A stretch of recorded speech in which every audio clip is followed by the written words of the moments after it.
la hiciste llorar de la risa. ¿Vamos? Vamos. Cuando quieras. Hoy en un día especial por varias razones. Primero porque hay una Buenos Aires atípica, con bastante poco tránsito, y además porque tenemos el honor y el agrado de estar y que nos reciba, a propósito de su afecto, el doctor y profesor Facundo Manes, quien ayer anoche debió recibir su distinción.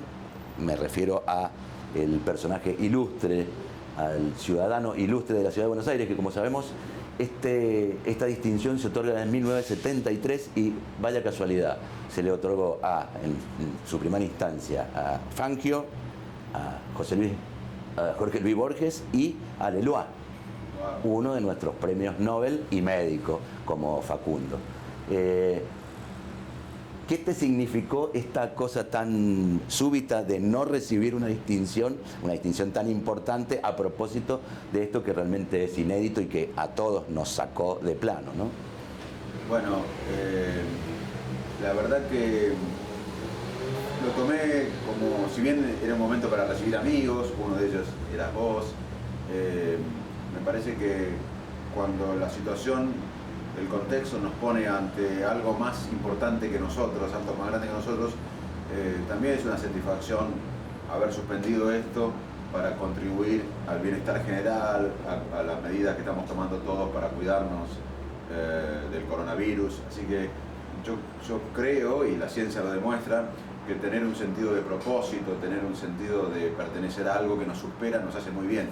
Así que en ese contexto increíblemente me hizo bien que se haya suspendido el acto y ser parte de algo mayor de lo que puede ser una celebración entre amigos. Y lo bueno es porque es apenas una postergación, no es que haya habido algo que hiciera que no mereciera esta distinción, y esto es lo que realmente celebramos. Asimismo, en un momento de consternación social, porque como decíamos, es algo que no ha ocurrido nunca. Recordemos que la última gran peste pudo ser la de España o la gripe española, en donde los medios de comunicación era muy incipiente, la radio, y en realidad la gente no se enteraba, y además tampoco generaba esta suerte de paranoia universal o psicosis que genera esto, que es debido a su carácter transmisible, ¿no? Totalmente, y yo creo que lo que estamos viviendo es algo excepcional en la historia de nuestra especie, porque hay debido a la globalización, a la tecnología, en la epidemia de 1918, creo, en España, como bien dijiste, que fue la última de Occidente, porque China tuvo una bastante más pequeña hace poco, no estaban los medios de comunicación, las redes sociales, y hoy lo que estamos viviendo, además de la crisis de salud pública y la crisis económica y la crisis de moral por algunos pensamientos egoístas y actitudes egoístas, y la crisis de relaciones internacionales, se están cerrando las fronteras, es una crisis de ansiedad global. Todo el mundo está ansioso por justamente lo que decís vos, esta conexión. Así que yo creo que nunca en la historia de la humanidad todos los habitantes estuvieron tan ansiosos en un mismo momento. Claro, en un mismo momento y sobre un mismo asunto, porque esta vez, de alguna manera, todos le tememos a lo mismo, ¿no? Y es una contradicción a propósito de tu postulado permanente de que somos seres sociales, porque en realidad lo que hace esto es restringir la relación de unos con otros. Entonces vendría siendo la primera vez que todo el planeta le tiene miedo a la misma cosa en el mismo momento, y eso impide que nos relacionemos, ¿no? Exactamente, yo siempre insisto, y vos sos testigo de hace años, que una de las cosas que más nos da placer, bienestar e incluso impacta en nuestra expectativa de vida es la conexión humana, los vínculos humanos, y justamente ahora nos encuentra promoviendo la restricción social en términos de contacto físico, pero no debemos aislarnos, debemos comunicarnos por Skype, por WhatsApp, por teléfono, hablando a distancia, pero tenemos que estar conectados. Por ser humanos tenemos otros mecanismos más allá del contacto físico para estar comunicados, y esto es importante, que no nos aislemos aún en nuestra casa. Si estamos en nuestras casas, no nos aislemos y estemos en contacto por teléfono, WhatsApp, Skype o lo que sea con los amigos, los seres queridos.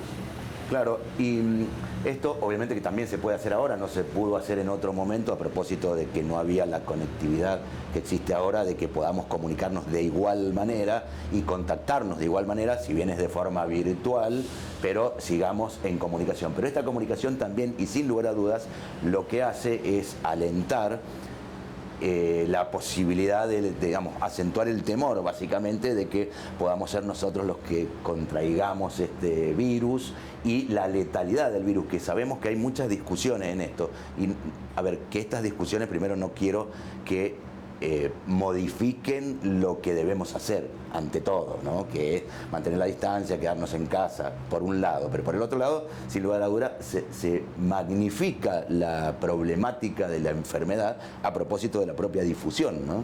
Exactamente, por eso hay que...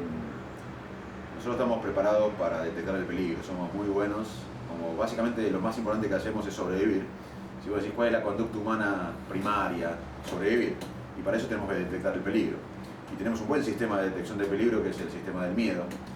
Pero hoy la amenaza está, y también los seres humanos tenemos la capacidad de imaginar la amenaza. Eso es un mecanismo de ansiedad, que es bueno, pero a veces funciona mal y detecta peligro donde no hay. Hoy tenemos la amenaza real, y si vemos mucha información de fuentes no confiables, eso aumenta la probabilidad de pensar que vamos a tener la posibilidad de enfermarnos, más allá de lo que dicen las estadísticas sobre nuestro grupo. Entonces, ¿qué hay que hacer? Bueno, hay que evitar la sobreinformación, hay que ir a lugares serios, sobre todo de los ministerios de salud, de expertos, y tratar de hacer cosas que impacten en nuestro bienestar mental. Tenemos que cuidar mucho nuestro bienestar mental. Porque de alguna manera, o de muchas maneras en realidad, la parte inmunológica también responde a nuestra capacidad mental, ¿no? Porque el miedo atroz, digamos, o ese miedo exagerado también debilita nuestra salud clínica, ¿no? Exactamente. La verdad que el estrés crónico, como bien decís vos, el estrés es una respuesta normal del cuerpo, del organismo, ante el aumento de la demanda. Si mañana tenemos un examen o tenemos que terminar un artículo científico o periodístico, en tu caso, lo que sea, vamos a tener estrés, vamos a aumentar la tensión arterial, va a haber cambios. Ahora, está bien por un momento, por un día, pero no podemos vivir así. Y el estrés crónico, como bien sugerís vos, impacta en el cuerpo, aumenta la posibilidad de que se disparen ciertas enfermedades, así que tenemos que luchar contra el estrés crónico. Claro, y dos cosas que tomamos, primero recordemos la trilogía tuya de libros junto a Niro, obviamente, pero fue Usar el cerebro argentino, y el último, que esta entrevista postergada tiene que ver con esto de hacer presente, o decir presente, hacer futuro, y hablas de una cosa que nos resulta muy interesante, comprenderla, asimilarla, y que tiene que ver con que somos una nación, somos una república, sería bueno que seamos una comunidad, ¿no? Exactamente, pensarnos colectivamente, ¿no? De eso se trata. Los argentinos necesitamos desesperadamente un propósito que nos una más allá de las diferencias. Necesitamos un sentido de propósito, eso nos va a hacer aparte más felices. Los seres humanos que si tenemos un propósito que nos excede, somos más felices, tenemos más bienestar, y las sociedades que tienen un propósito son más felices, y hoy los argentinos desesperadamente necesitamos un propósito de sentirnos, como bien decís vos, como comunidad, que también se puede reemplazar o sumar, no son compatibles en una nación, en el sentido de que somos mucho más que un montón de gente viviendo en un cacho de tierra. Claro, y de alguna manera esto, nosotros parece que siempre nos atropella la coyuntura. Y hoy tal vez la demostración más cabal, y esta vez no fue autoría nuestra, ¿no? Nosotros que somos tan egocéntricos como argentinos, que inventamos tantas cosas, esta vez no lo inventamos nosotros a este virus. Sin embargo, esa coyuntura hace que se desplacen necesariamente aquello que decía Peter Drucker, de que hay que privilegiar lo importante por sobre lo urgente. Bueno, ahora lo importante es lo urgente, ¿no? Y además, si nosotros estamos en la coyuntura permanente, que hay que estar, la coyuntura es algo inevitable, pero si en el mismo tiempo no tenemos una planificación, política de Estado, inversión estratégica en lo importante, que es educación, nutrición de todos los cerebros argentinos, no solo erradicar el hambre, sino nutrir bien a los cerebros. Educación, salud, inversión en ciencia. Cuando aparecen estas cosas no estamos tan preparados como podríamos estarlo. Entonces, este virus que excede a una nación, que ataca a todo el mundo, va a agarrar a sistemas de salud más preparados, a sistemas sociales más preparados, a países con más reservas.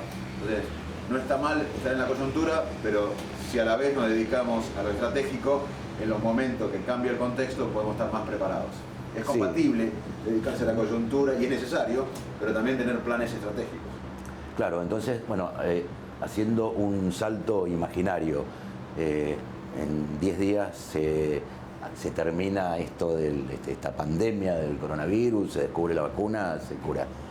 ¿Cómo sigue Argentina a propósito, por ejemplo, de algo que vos has insistido, me consta desde hace muchos años, que tiene que ver con factores vitales para una sociedad, que tiene que ver con la buena alimentación, con la educación, ¿no? Y con la ciencia y la técnica? ¿Cómo imaginás Argentina saliendo ya de esta crisis del virus coronavirus? Te lo respondo como médico.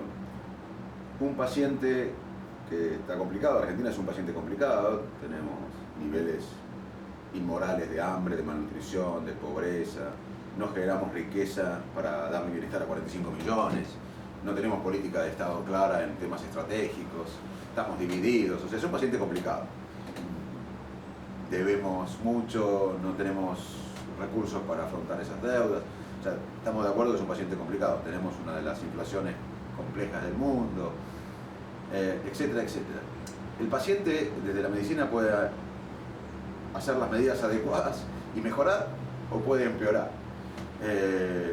Hay ideas claras para mejorar. Argentina, como venimos reclamándolo desde hace tiempo, necesita una especie de consenso, de unidad nacional, pero no solo de fotos, sino de ideas y de implementar esas ideas que tienen que ver con en 10 años poder duplicar el PBI concretamente, y para eso hay que invertir en lo que hoy da riqueza a los países, que es el valor agregado. De hecho, estamos viendo que las materias primas que básicamente componen gran parte de nuestra economía hoy valen menos, y el valor agregado, como los respiradores, vale más. Claro. Si nosotros no tenemos una estrategia de generar valor y dar bienestar a 45 millones, en realidad un proyecto de país para 45 millones, vamos a estar peor. Y si nosotros nos unimos gran parte de los argentinos para tener un proyecto de país basado en todo lo que da riqueza en el mundo y bienestar, nos va a ir mejor. Depende de lo que hagamos. Nos puede ir mal o nos puede ir peor. O sea que cómo veo a la Argentina depende de nosotros. Pero ¿advertís alguna conducta así de carácter fatalista? Me refiero a esto, es decir, vivamos hoy porque ya... Argentina, ¿no? Esto de muchos años, y vos lo destacás en el libro, dijimos que teníamos recursos extraordinarios, entonces digamos que podíamos nadar en la abundancia de materia prima, para decirlo de alguna manera, ¿no? Hoy ya, primero, nos llega el momento de la verdad, no es tan así, en el caso del petróleo, en el caso de algunas otras sustancias, inclusive en el caso de los precios de algunos commodities, en donde la verdad